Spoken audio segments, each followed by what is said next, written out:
حکیم لقمان کے بارے میں آتا ہے کہ ان کے استاد محترم نے ان سے ایک مرتبہ کہا کہ لقمان جاؤ یہ بکری لے کر کے جاؤ اور جانے کے بعد اس کو ذبح کرو اور ذبح کرنے کے بعد اس کے جسم کا سب سے قیمتی عضو جو ہے وہ لے کر کے آؤ۔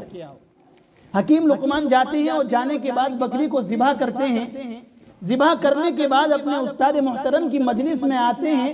اور اس بکری کے پورے جسم میں سے صرف ایک زبان کو لاتے ہیں، اور زبان کو لانے کے بعد خدمت نے پیش کیا، کہا کہ لقمان دوبارہ جاؤ اور جاؤ تم اس جانور کے پاس، اور جانے کے بعد میں اس جانور کے جسم کی سب سے بری چیز لے کر کے آؤ۔ ابھی سب سے قیمتی چیز منگائی، اسی بندے نے اسی شاگرد سے سب سے بری چیز منگائی۔ تو شروع میں حضرت لقمان حکیم ان کے پاس میں زبان لے کر آئے، جب کہا کہ سب سے بہتر لاؤ زبان لائے، اور جب کہا سب سے بری چیز لے کر کے آؤ تو وہ پھر زبان کو واپس لے کر کے گئے۔ ان کے استاد نے کہا کہ لقمان یہ تو بتاؤ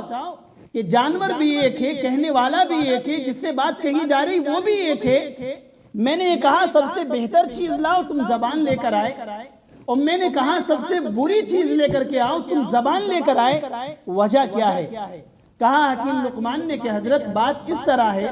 کہ جسم کے اندر یہ عضو ایک ایسا عضو ہے کہ اس کو اگر صحیح طور پر استعمال کیا جائے تو اس سے قیمتی کوئی دوسرا عضو نہیں ہو سکتا۔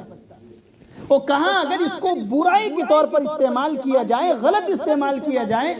تو کہا کہ اس سے برا عضو بھی کوئی دوسرا نہیں ہو سکتا۔